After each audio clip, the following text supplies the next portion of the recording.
excited to see the fall. I bet you California is one of those spots. I believe that to be true. They say this is the place stars are born. They say this is. All right, the replacement's completed. That corrosion is all from brake fluid. Plus, we have that impact crack right there. These weren't in bad shape, but that just ruined them. So we got the replacement. We've replaced it. It's all good. These buttons don't feel as good here, but they're cool. These buttons feel supple, but this is OEM Yamaha. This is aftermarket. You really cannot tell the difference. So that's why I decided to go with it instead of just buying a whole nother dash with a different mileage. So at least I got the same mileage and everything. The reason this is showing high and that other stuff is because the ECU is not hooked up. But that's what I wanted to do instead of changing the mileage off of the bike. And now we're good to go. So the whole front end was taken apart and put back. Now it's all put back 100% solid. Everything's tightened up. So that is done now. I was just waiting on that. It's crazy.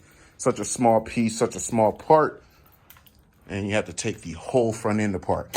One day, maybe one day, they'll get a different method for this. Like I think maybe taking off the windscreen and maybe you sliding it in and having a screw down at the bottom would be better. But at this point, you have to take the whole front end apart.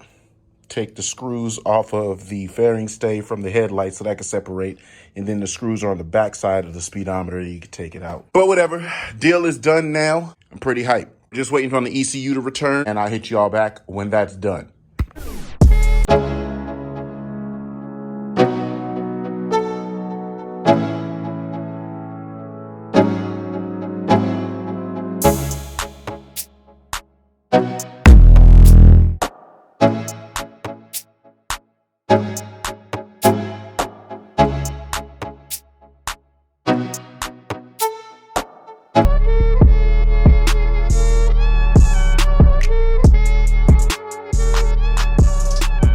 So that was unexpected. I'm actually really glad that these finally came in. These Chinese fairings, as you can see, picture here, this is how they came. They didn't come with this sticker, this graphic on it, even though they did advertise as having it on there. I kind of knew that it wasn't going to come with it, so it was a risk that I had to take, and I ordered the factory decals. But because that's coming from St. Elsewhere, it took forever. I ordered these as soon as I ordered the fairing set. And the fairing set actually took a little bit longer than it was supposed to come. That just tells you how long ago the decals were ordered. The cool thing is my wife, she got a plotter. She's been cutting my some vinyls that I've been telling her to cut. These are kind of the original 2014 R1 logos. So she printed me up a couple of them. Once I remove this here, this R1 logo is going to go right there. The newer bikes have their R1 logo there. This bike did not, but I like that idea, so I'm going to run with it. But now having that on there, that definitely completed it. Now, the YZF that you see in white, that typically doesn't come in a color. It's a cutout, and it would be red under it. But because I knew that this glazed in, already clear coated over graphic that came on these Chinese fairings were black, that YZF would have disappeared. So what I did is I just put a white behind it. So when I laid it on there, the YZF would be white. And it kind of goes with my theme because I really do want to add white to this bike. So that works out. So that looks really good. These are actually the OEM factory decals, even though I could have had some replicas made. I wanted the OEM stuff. This was bugging me. Now it's completed. That's great.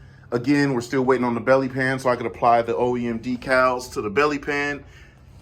I have everything over there. And I just got word via tracking, my ECU has touched down to Superbike Unlimited. I guess they do the tuning today. They change the configurations on the map and then they send it back. So they should be sending it back now. It should already be on its way back. Or it'll be sent back in the morning.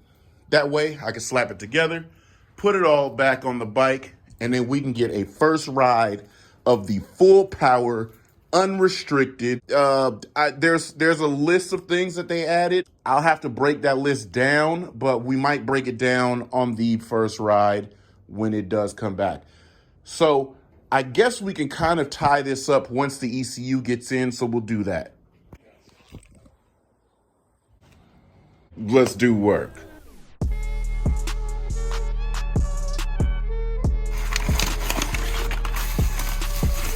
They sent it back in the exact same shit I sent it in. That makes me feel a little bit more comfortable about it being the actual ECU I sent. I always feel weird about that. Yep, I got my 2 marks there. Mark 1, Mark 2. So that's mine. Superbike Unlimited. Tuned. Nice. All right, let's get the show on the road.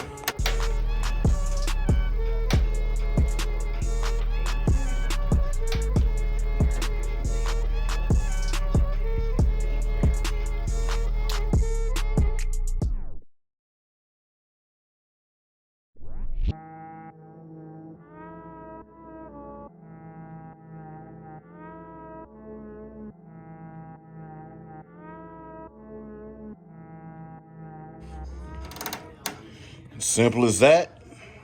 We're now tuned. All right.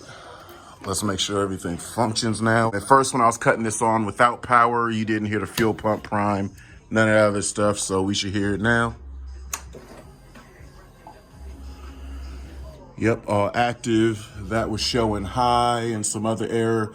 And something that you might not notice that I noticed is it started in A mode. Oh, shit. That means it's big activities now, baby. Well, let's fire her up. Oh, God damn.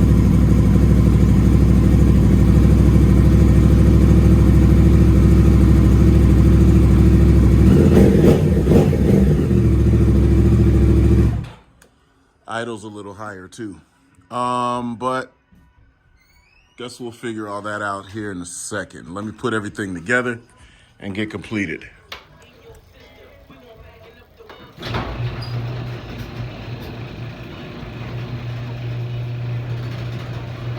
So we got some fresh air. That's installed. That's connected. Fairing is completely installed. I just got to put the radiator ducting in. Let's just start this up. I think the fan should cut on at a lower temp. It fires up super quickly now. We'll let it get up to operating temperatures. Everything's up to temperature. The idle has changed a lot.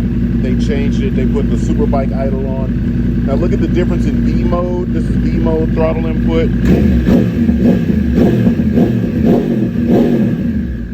That's B mode. Let's just go straight to A mode. That's like the same throttle input. That shit hits super hard now. I'm waiting for the fan to cut on. They changed the temp that the fans cut on at, that they trigger at. Wow. Bike starts in A mode now. Even standard hits.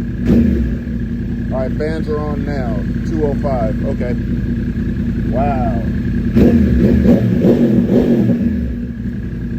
Still got his pops and bangs on decel. Jesus Christ.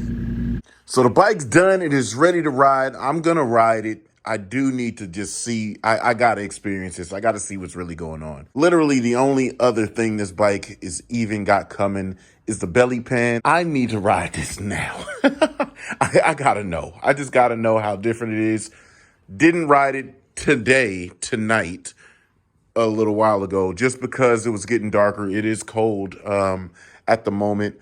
We've had a lot of rain, so the roads are going to be colder and moist. I don't think the addition of 17 extra horsepower and more torque is going to be the intelligent thing to do for me to go ride an already fast, modified, powerful bike on cold roads with cold tires that are track day tires. So I'm not going to do that right now. Tomorrow, first thing in the morning, though, I need to go to Race Wars. I'm going to be judging the drift competition there at Sonoma Raceway. So I'll get a first ride on the bike on my way out to the track. and we'll see how this thing operates. We'll also go over the list of changes that was offered up on the menu for this order, and we'll see how it feels in real life, what was changed, what was different. And honestly, it'll be my first real ride with this motorcycle since the accident. So we'll tune in for that for the next video. Other than that, look at it. Look at it. She is gorgeous, you hear me? Golly. Guess there's really nothing else to say for this video, man. That's going to be it. That's going to be all. We're going to see this thing in action later on. And we're also going to take it to the dyno and really see what Superbike Unlimited has as far as output, given the extra things that we've put on this bike. And we'll see what the true at the rear wheel horsepower now is for this 2014 R1 Violence, aka Super Violence, aka Gang Violence now, because she ain't for the bullshit. So we gonna get y'all too, and we out.